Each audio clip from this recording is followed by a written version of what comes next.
Coach Nick coaching you throughout the entire race. Tell me, what was the plan coming into today?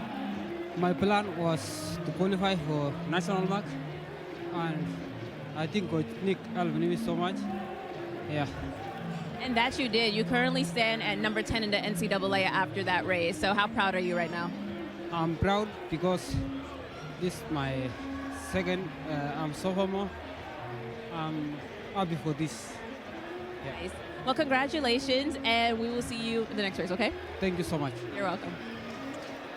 What a great wrap-up for FloTrack Night in America, day one at this year's David Hemery Valentine Invitational, the 5,000 meters, and I'm going to pass the baton to my partner. Carson is going to take over things for these big 15-lap races, the 3,000 meters to wrap up day one. Thanks a ton, Phil, and you kind of got the relay fan in me, at least my hopes up to think that we would see some more batons, but that proverbial baton you passed to me will be the last that is passed tonight. No relays, all individual events, all 3Ks and 5Ks. Phil will be back later for the 25-lap affairs, but I got you covered for the 3Ks. Carter Cutting of BYU on the early pace, taking us through that opening 3 laps around a 132 through 600 meters. So even though these are the open sections, you've still got to consider all sorts of times here. Lars Laros of Wingate slotting right there in second.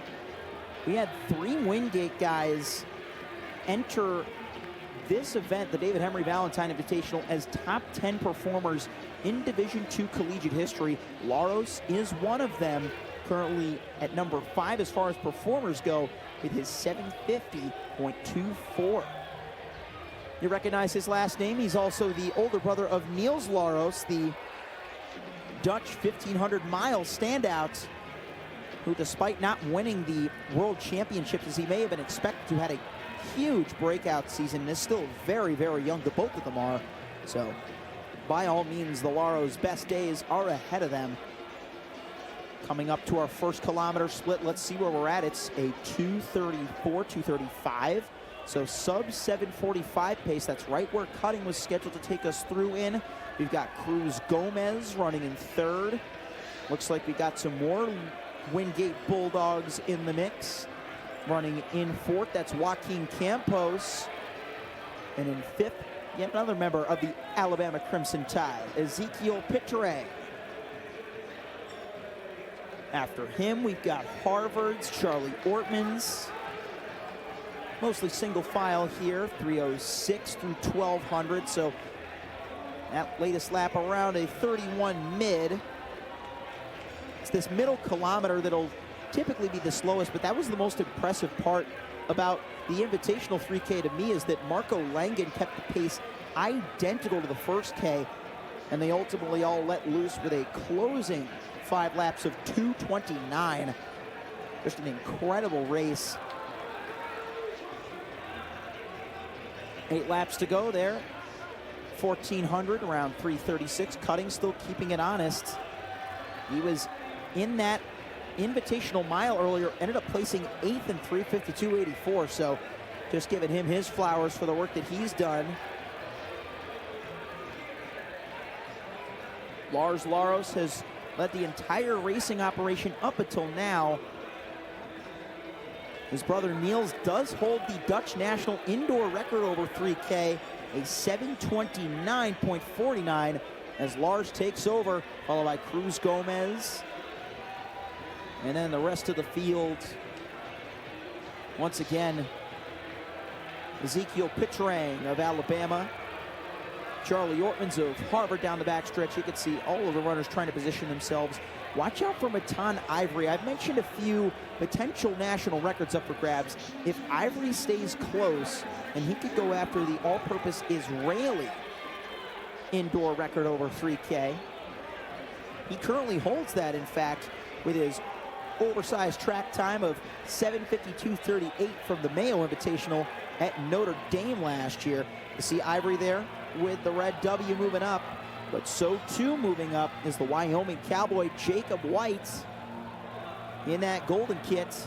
He's in third with hit number 3, but Laros, with all of his experience in reserve, is pulling away 5:10 with 5 to go. That was our second kilometer split, so keeping it nice and consistent, just like we saw in the invitational free kick. Great pacing job thus far.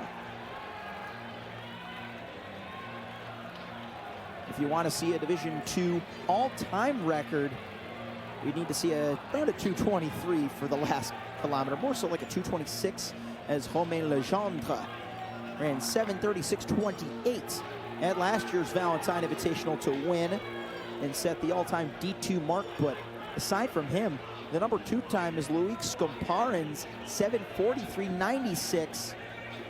That was back from the 2024 BU opener. So Laros could be going after that, as Ivri has found himself in second, fully fixated on that Israeli record to take it down once and for all.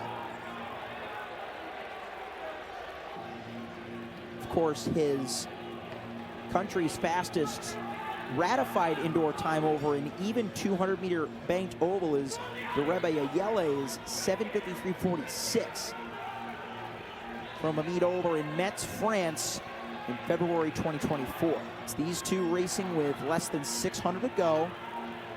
Ivri just looks so confident. I first got to see him run live at the Penn Relays when he was in a huge finish in the 1500, so he knows how to close steady and close strong, and he has taken the lead for himself. Let's see what he'll need for an Israeli record. Right around 6:44, so he can effectively close in a 67 and still get it. Now it's a question of just how far beneath it can he go. Does he have the outdoor Israeli record on his mind if that were eligible? That would be a 7:51.40, so this could be the fastest all-purpose time in Israeli history, developing right before our eyes at the hands of the Wisconsin Badger. Matan Ivri takes the bell in the hot heat of the open men's 3,000 meters, leading by around 4 seconds. A big move into second place by Drew Rogers of Missouri, but Matan Ivri is loose. Absolutely zero wavering in his form. He could be the first Israeli ever below 7:50. Yes, he will. In the home straightaway, he sees daylight. Matan Ivri smashes the Israeli record, 7:43 high. How about that for Matan Ivri? A 7:43.88 here at Boston University. A dominant performance, and it all happened in the last 400.